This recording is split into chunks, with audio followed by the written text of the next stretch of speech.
So as we all know, besides our individual birthdays, the start of a new year almost always opens up an opportunity for us to just spend some time assessing how our lives are going so far and what we might like to resolve to do differently or better. And this year, what I've been hearing from so many of my students, especially those who haven't been able to practice with others for a while, is that their dedication to their practice has really started to wane, or in some cases has even sadly completely disappeared for many, many different reasons. And they've all been asking me for advice on how to revive this. And for those of us who are interested in starting a meditation practice, many are telling me that they just can't seem to get it going or can't seem to stay with it, even though they would really like to. And so if any of these things resonate with you, please know that you are not alone.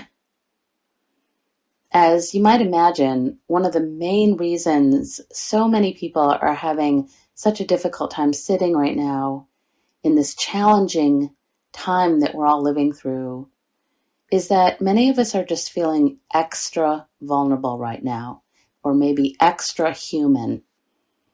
Like we might be feeling extra stressed or extra worried or extra sad, all of which can sometimes keep us from just wanting to sit down on our cushion and practice, even though we know it would likely be really helpful for us. And so, as a way of maybe offering a little encouragement, I thought it might be helpful to explore what the Buddha called determination or resolve, which in Pali is called aditthana. And this quality of aditthana or determination is so important, not only for helping us to continue our practice, but actually for how we live our actual lives. The Buddha, in fact, believed it was so important that he included it as one of what are called the 10 paramis, or the perfections, which are qualities that we are asked to very consciously cultivate and nurture in order to reach enlightenment, or, if not enlightenment, at least more joy and freedom and ease in our lives.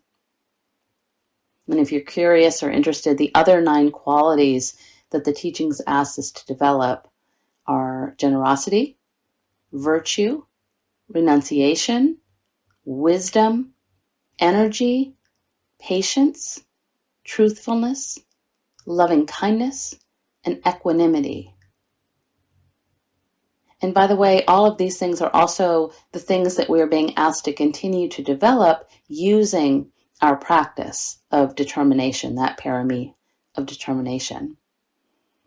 And if that feels a bit overwhelming, it might be encouraging to remember that according to legend, it took the Buddha to be, quote, 4 incalculables and 100,000 eons before our present age to achieve this perfection of these qualities, before he finally became enlightened and claimed his seat as a Buddha 2,600 years ago. In the Jataka Tales, which is just this huge volume of stories and legends that chronicle the Buddha's previous lifetimes, it shows how the Buddha to be practiced these qualities over and over and over again for lifetimes as different humans, animals, gods, kings, and outcasts, until finally he was able to perfect them. And so essentially, these are all qualities that we are asked to practice, just as he did, which means that we are, of course, going to fail at this, repeatedly fail over and over again, which is not only completely okay, but actually to be expected. We might even remind ourselves again, maybe as an encouragement, that the Buddha himself failed at perfecting these for innumerable lifetimes, right? And maybe, nevertheless, he persisted and he kept on trying. Even on his deathbed, 2,600 years ago, he urged us all to do the same. In fact, according to the teachings, his very last words were said to be, "All conditioned things are impermanent. Strive on with diligence." His last words. And now, of course, those might not have been his actual last words, but they're likely a more condensed modern version of what he might have actually said. And there are many, many different versions of the Buddha's last words, but they all seem to point to the same thing. One longer version that I like says it this way: all compounded things in this world are changeable. They are not lasting. Work hard to gain your own liberation. Practice diligently. I'll repeat that. All compounded things in this world are changeable. They are not lasting. Work hard to gain your own liberation. Practice diligently. On the same day, the day of his death, the Buddha also promised his Sangha, those who have not yet been awakened all possess the conditions for attaining awakening. Those who have not yet been awakened all possess the conditions for attaining awakening. And I really love to go back to that one, especially because it's just so hopeful. The Buddha here is reminding us that all of us who've been exposed to the Dharma in some way now have that seed within us as well. We all have that condition for attaining awakening. And so each of us should really strive on with diligence for this. I also think the Jataka tales themselves are such an inspiring example for us, because again, they're showing us that each of us can always, always begin again. It's actually exactly how we learn. And of course, the Jataka tales are also reminding us that this just takes time, and to be patient with ourselves, and to be patient with our practice. It also shows us that change happens slowly, but if we really stick with it, transformation will occur if we stick with it. In a great piece of scripture that's called the Shipnava Sutta, the Buddha talks about this kind of patient faith and dedication to our practice in this way. He says, just as when a carpenter or carpenter's apprentice sees the marks of his fingers or thumb on the handle of his adze, but does not know, today my adze handle wore down this much, or yesterday it wore down that much, or the day before yesterday it wore down this much. Still, he knows it is worn through when it is worn through. In the same way, when a monk dwells devoting himself to development, he does not know, today my effluence wore down this much, or yesterday they wore down that much, or the day before yesterday they wore down this much. Still, he knows they are worn through when they are worn through. And the sutta actually goes on further and tells us what happens when we simply keep with it, patiently, diligently, and just let our practice do its work. The Buddha says, quote, just as when an ocean-going ship, rigged with masts and stays, after 6 months on the water, is left on shore for the winter, its stays, weathered by the heat and wind, moistened by the clouds of the rainy season, easily wither and rot away. In the same way, when a monk dwells devoting himself to development, his fetters easily wither and rot away. In more modern times, there's another kind of motivational story that I like to remember, which comes from my very favorite nun, Pema Chodron, who often talks about a pivotal time in her life when she was in her mid-20s and had just gone through an incredibly difficult divorce. So she was in a lot of pain and just really wanted to throw in the towel. And so she sought out her teacher, Chogyam Trungpa Rinpoche, and he said to him, basically, my life is over. I've hit bottom. I don't know what to do. Please help me. And what he told her was this. He said, well, it's a lot like walking into the ocean and a big wave comes and knocks you over, and you find yourself lying on the bottom with sand in your nose and in your mouth, and you're lying there, and you have a choice. You have a choice. You can either lie there, or you can stand up and keep walking out to sea. I'll repeat that. You have a choice. You can either lie there, or you can stand up and keep walking out to sea. And this is actually always true, isn't it? It's like life itself is constantly knocking us over and over again. It is just the nature of life itself. The Buddha's first noble truth tells us, there is suffering. There is suffering. And no matter how much we wish for this to be different, this will just always and forever be true. It's the first noble truth. And we always have a choice. We can either continue to lie there, or we can stand up and keep walking out to sea. And here, I think, is where the parami or perfection of determination or resolve is so essential. It might even be helpful to know that in the Thai language, the word for vow is actually translated as determination. And so in a very real sense, when we step onto the spiritual path, we are making a vow to ourselves, like a marriage vow. We are agreeing, in essence, to be with ourselves and our practice no matter what, from this day forward, better or worse, richer or poor, in sickness and in health, until death do us part. And this vow that we make to ourselves, however we make it, is so important. Because again, as we all know, staying on the path can often be incredibly difficult. And stepping off the path, sadly, can be sometimes really easy for so many different reasons. One of the first and maybe main reasons is that it can often be super easy to become derailed when something big comes into our life and just completely knocks us over, like one of those big waves. So part of our practice actually is to be closely on the lookout for these times, right?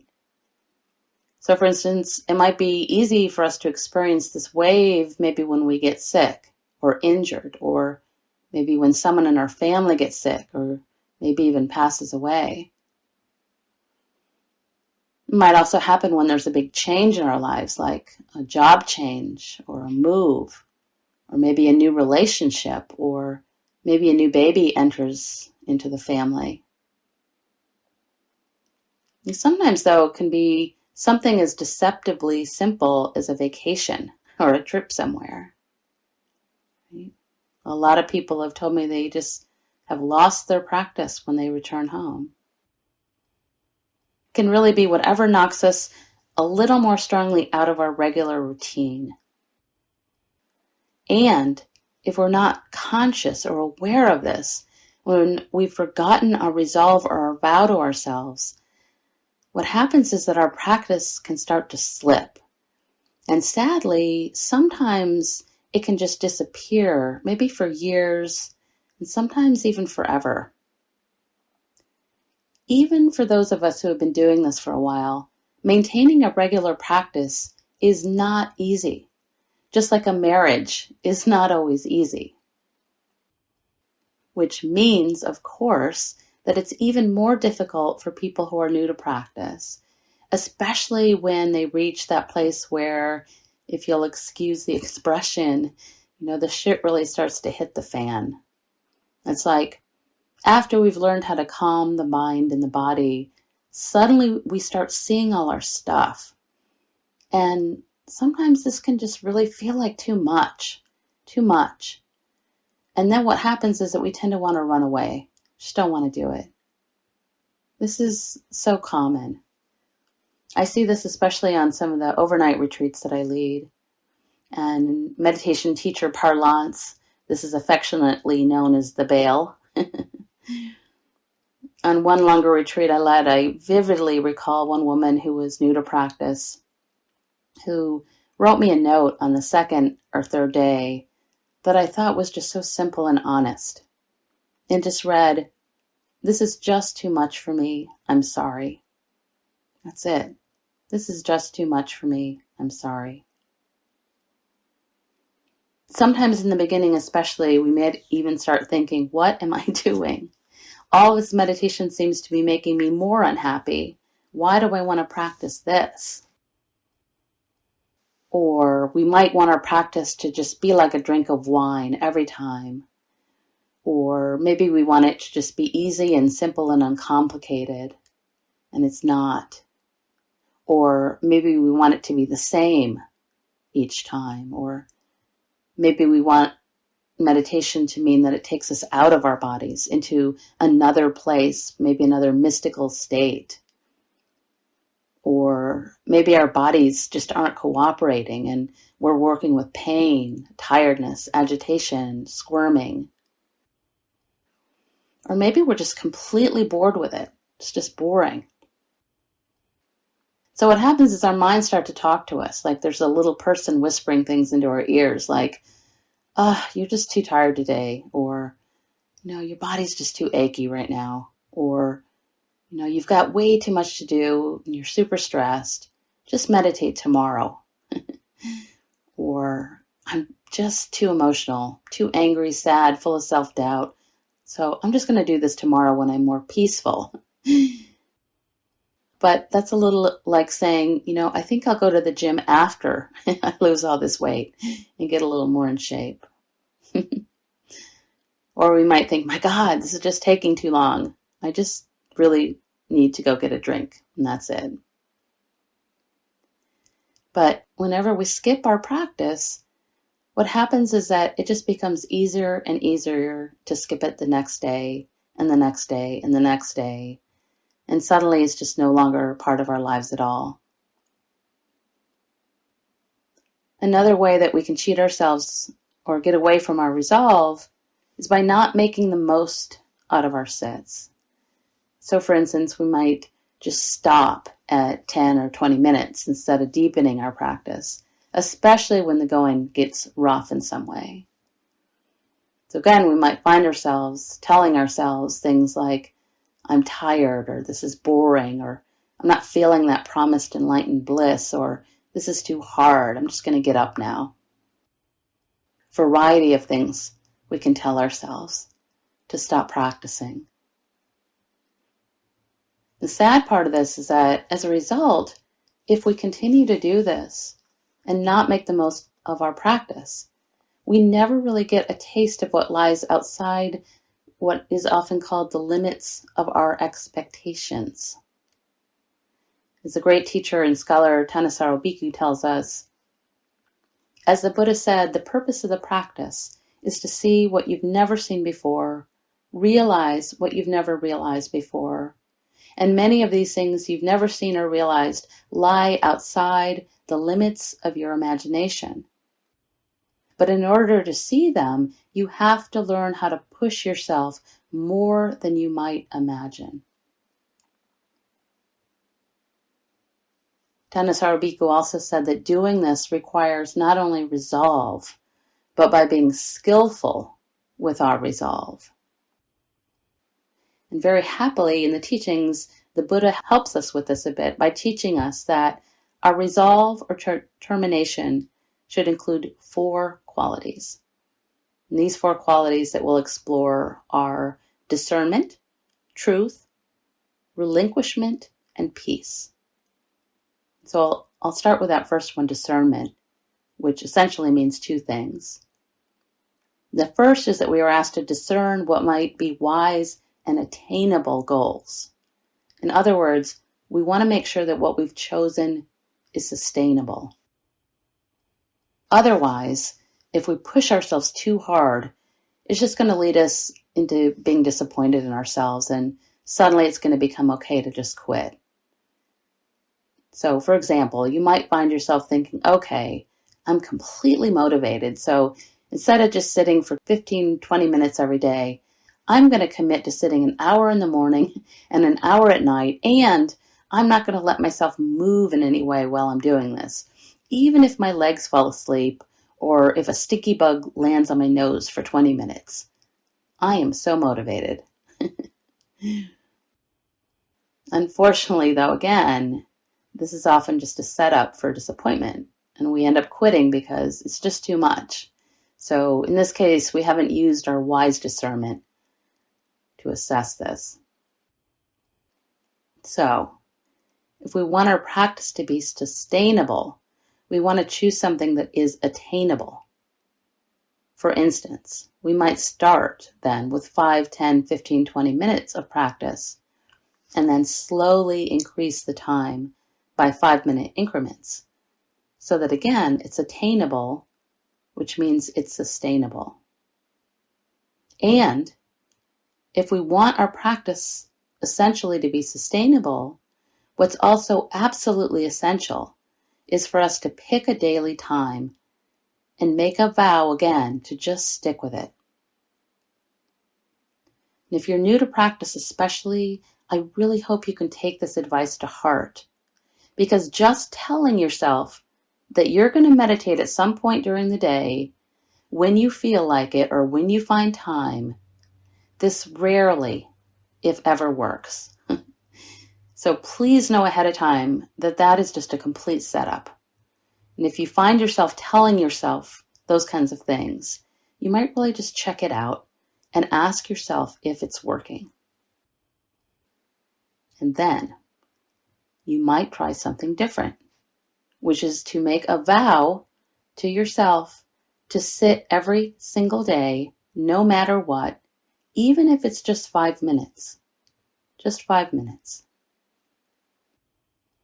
One of my teachers and my first mentor, Tara Brock, tells a story about when she was a single young mother with an infant.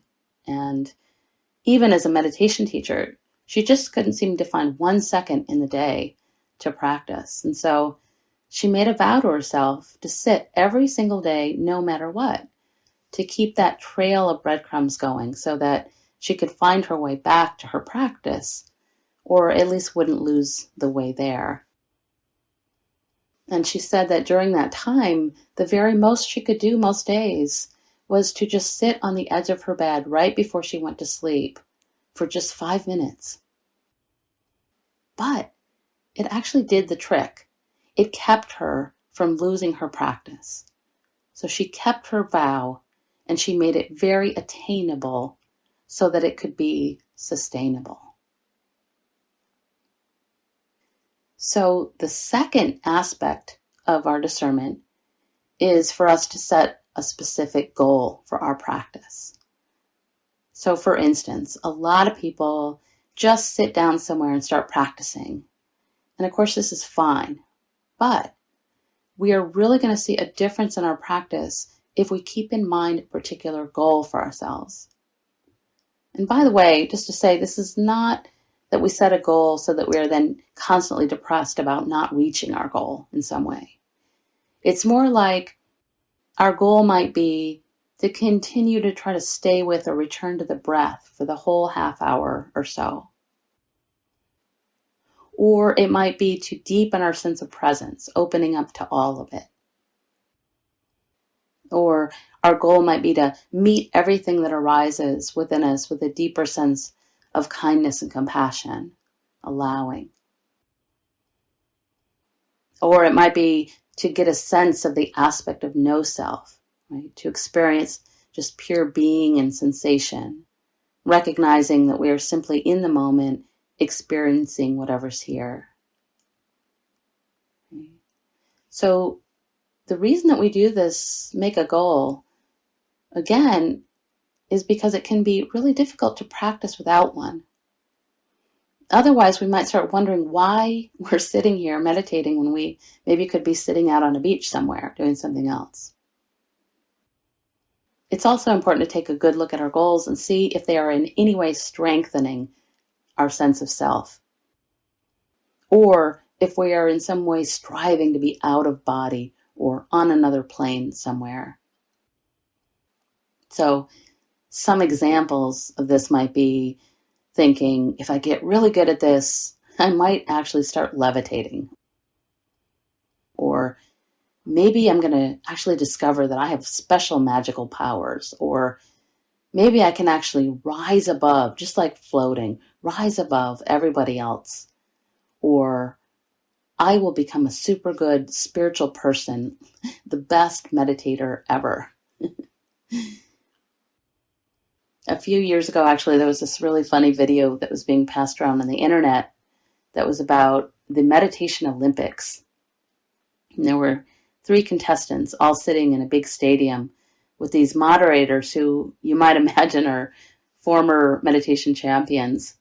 And they're talking just like they do on the regular Olympics. Like they're saying, Karen's from New Zealand, and she's been meditating her whole life.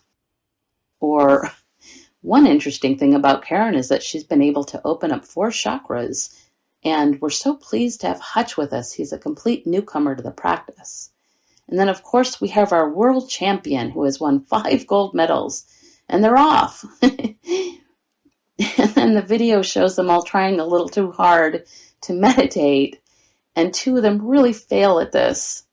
And finally you hear something like, and Hutch from Bangladesh takes the gold. If you want to look it up, I think it's just called Meditation Olympics. It's really funny. So it's important when we're making our goals to remember we are not meditating to puff up a self, but we're learning to let go of a self and just become that particular quality that we're nurturing. The late teacher Ram Dass describes this process this way. He says, the most important aspect of love is not in giving or receiving, it's in being. When I need love from others or need to give love to others, I'm caught in an unstable situation. Being in love, rather than giving or taking love, is the only thing that provides stability. Being in love means seeing the beloved all around me. I am not interested in being a lover, quote unquote. So the trick to this really lies in having a goal and then letting go of striving for the result of the goal. Really important. And also, of course, so difficult, which is why it's a practice. When we're talking about goals, it's also really important for us to focus on long-term goals. Otherwise, our practice can maybe start to lose focus. And again, we can then start to lose our resolve. And so with this step especially, we need to keep reminding ourselves why we are meditating in the first place and really consider this. Why am I meditating? Why? And for me, I like to remind myself why I'm practicing by reciting the metta prayer at the very end of my sit as a way to remember and solidify my long-term reason for this practice. And I usually recite the metta prayer first for myself, and then I open it up and out to all beings. And over the past 30 years or so, I've increased the different phrases to about 15 or so now. It's long. But the original phrases I created for myself are still there. They're still there and unchanging for me. And many of you may have heard these before. I say, may I nurture gratitude, grace, and ease in my life. May I be secure and grounded. May I be happily and successfully contributing. May I be kind and compassionate to myself as well as to others. May I be healthy and free from both internal and external harm. And then once I've said my phrases for myself, I then include everyone in this prayer. And I say, may we all nurture gratitude, grace, and ease in our lives. May we all be secure and grounded. May we all be happily and successfully contributing. May we all be kind and compassionate to ourselves and to each other. May we all, including this beautiful planet, be healthy and free from both internal and external harm. And the last line I say is actually what I consider the most important to me, which is, may the fruits of my practice benefit all beings everywhere without exception. May the fruits of my practice benefit all beings everywhere without exception. And that one especially reminds me of my long-term goal, and that I'm not just doing this for myself. As the Buddha reminds us, if we can learn to be kind and compassionate to ourselves, to our own pain especially, whether this is physical or emotional, we can then offer that kindness and compassion out to others. That's why we practice. The second element of resolve is to stay true to our determination. And in this step 2, we need to offer ourselves great kindness and patience. So for instance, we don't quit just because we've forgotten to sit for a few days, a week, or even a month. We simply recall our vow and remember our goal, why we're doing it, and begin again. In fact, we can learn to relate to the practice itself just as we do the breath in practice. When we notice that we've been away, we can use the recognition to very kindly and gently bring ourselves back. The teacher Sharon Salzberg tells us, the heart of skillful meditation is the ability to let go and begin again over and over again. Even if you have to do that thousands of times, it does not matter. There is no distance to traverse. Right in that very moment, we can begin again. Nothing has been ruined, and there is no such thing as failing. There is no such thing as failing. Third element in our determination is relinquishment. And what this means is that in our efforts to be true to our determination and resolve, we need to recognize that there are some things we're going to have to give up. So for instance, we might need to give up a half an hour of sleep in order to get up earlier to practice. Or we might need to give up watching that TV show that we like, or some other thing that we want to do rather than just sit. There's a great verse in the Dhammapada that points to this, where the Buddha tells us, if you see a greater happiness that comes from forsaking a lesser happiness, be willing to forsake the lesser happiness for the sake of the greater one. The teacher Thanissaro Bhikkhu says it another way. He says, the things that really pull you off the path are those that look good and promise a quicker gratification.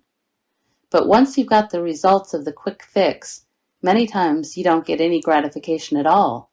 It was all an illusion. Or you get a little bit, but it wasn't worth it. And I think it's really helpful here to remember that our human tendency is to want something easier, more pleasurable.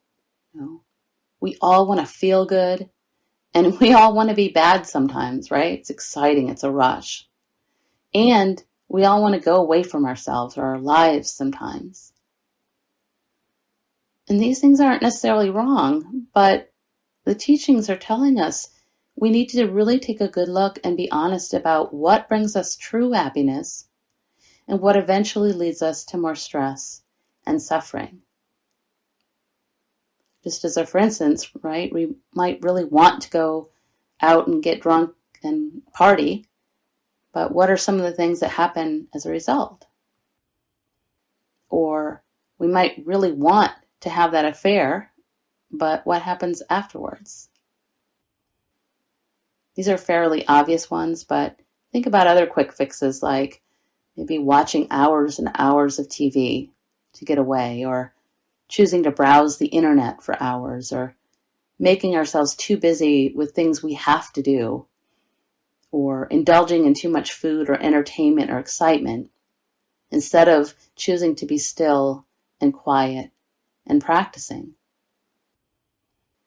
The teachings are asking us to inquire, contemplate, what are the real results of what I'm doing? What are the real results?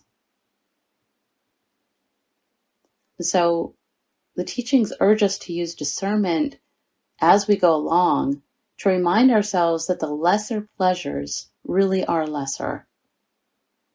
In essence, life is short, so we focus on what we're giving up in terms of the larger pleasure, the more lasting happiness. Bhante Gunaratana, or Bhante Ji, as he is affectionately known, once said so wisely, "We spend our time engrossed in activity, caught up in an eternal flight from pain and unpleasantness. We spend our energies trying to make ourselves feel better, trying to bury our fears. We are endlessly seeking security. Meanwhile, the world of real experience flows by, untouched and untasted." Finally, the fourth and final element in our determination is peace. And actually, another of the paramis or perfections comes into play with this element, which is patience. And the idea is that when we're working towards our goal, we try to keep the mind calm.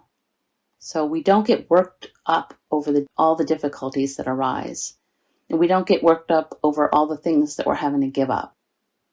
We don't get worked up about how much time that we've already spent on the path or how much more we need to practice in order to reach enlightenment.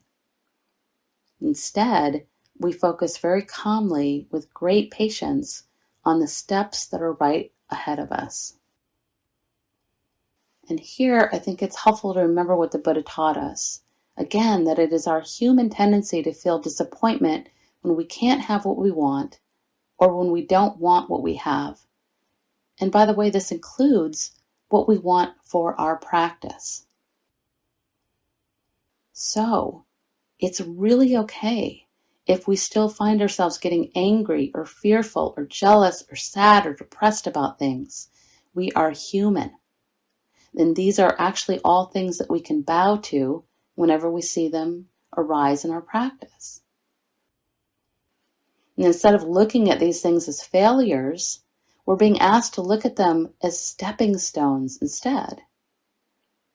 So if we can become willing to not get frustrated or angry or impatient with these things or with ourselves, they might actually have something to teach us. It's actually a great prayer that some of my teachers taught me early on, which I use a lot for this, which is simply, "May this suffering serve awakening. May this suffering serve awakening." And so we can really use this as a way to bow to our difficulties instead of letting ourselves remain stuck in that sand, if you will. As Chogyam Trungpa Rinpoche tells us, we can either lie here or we can stand up and keep walking out to sea.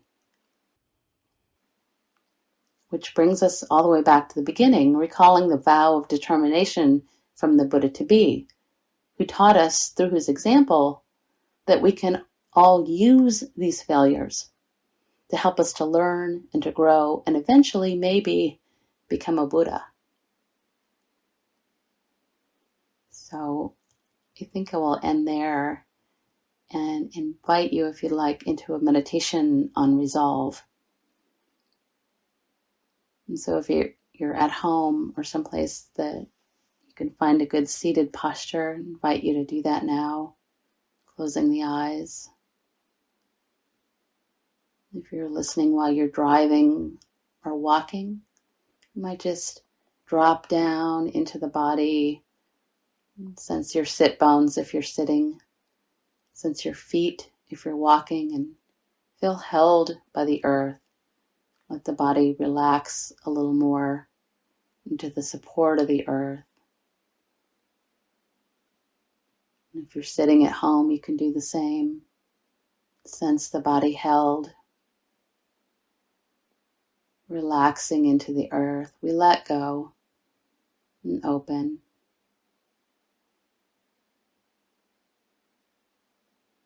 Might be helpful to just take a couple of nice deep breaths in, slow breaths out. Just to start connecting to the body, letting the body relax.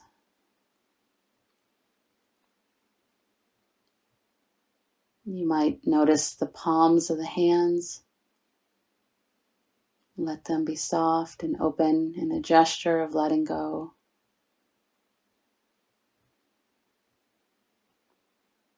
You might notice the face, all the different facial muscles softening, forehead smooth, eyes, cheeks, jaw, root of the tongue.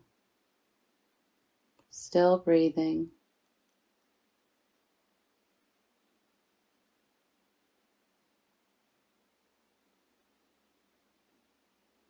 Allowing the shoulders to be soft, dropping the shoulders.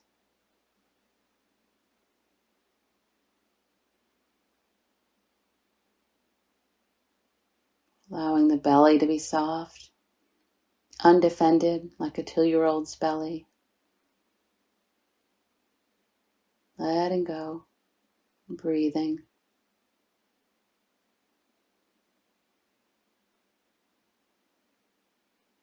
Just opening up to what's right here in the body, heart, mind.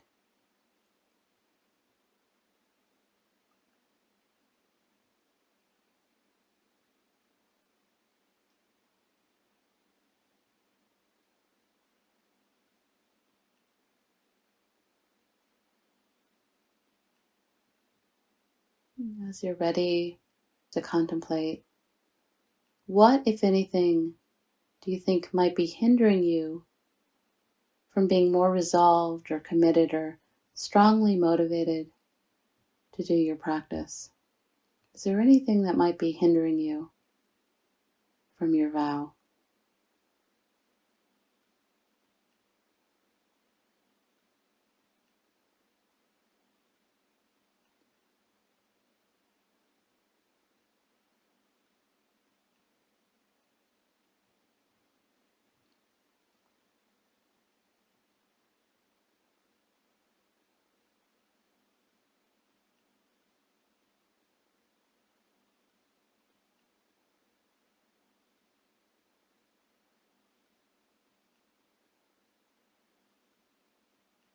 As you're ready now, you might consider another question.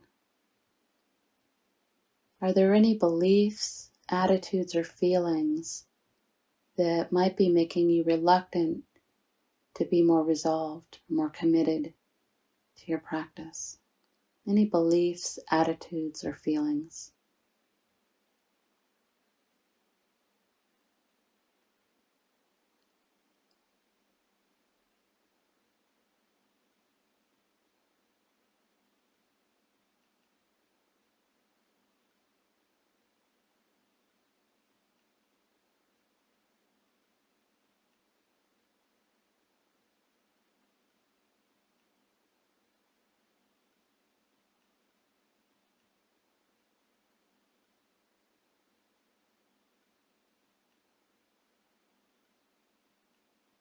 And as you're ready, you might consider what particular goals might help you strengthen your resolve. What goals do you have for your practice? Just consider.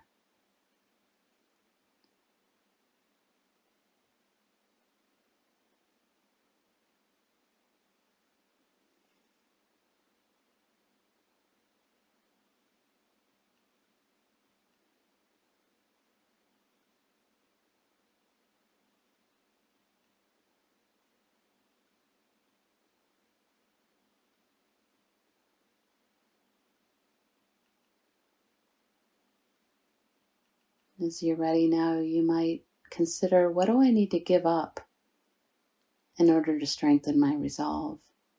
Is there anything I need to give up that would help me in my practice?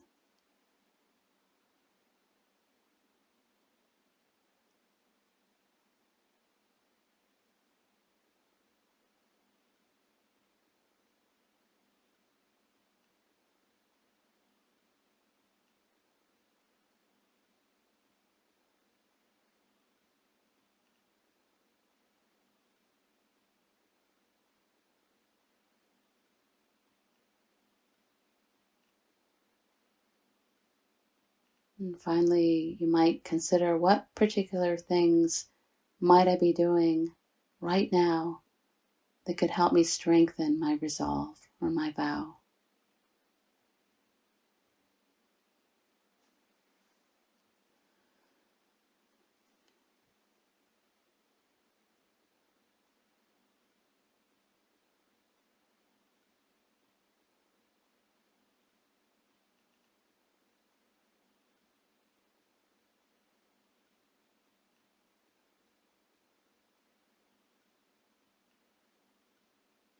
And finally, with the eyes still closed, just listening to these words from Patrul Rinpoche, who tells us,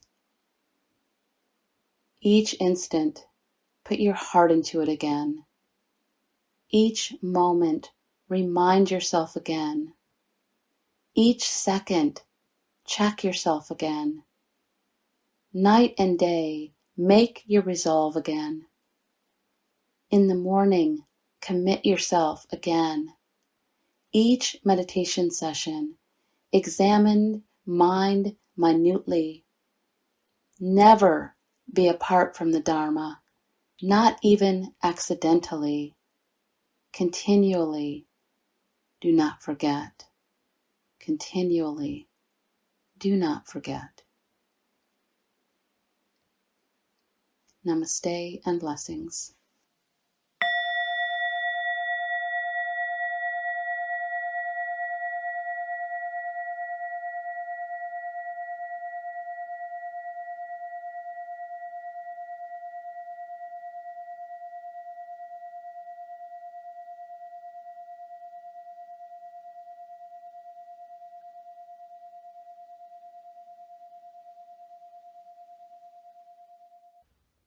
I hope you enjoyed this talk. These talks are always offered freely so that no one is ever denied access to these teachings, and your support really makes a difference. Dana is an ancient Pali word meaning spontaneous generosity of heart. If you feel inspired to offer dana, you can do so by visiting my website at www.mindfulvalley.com. Thank you so much.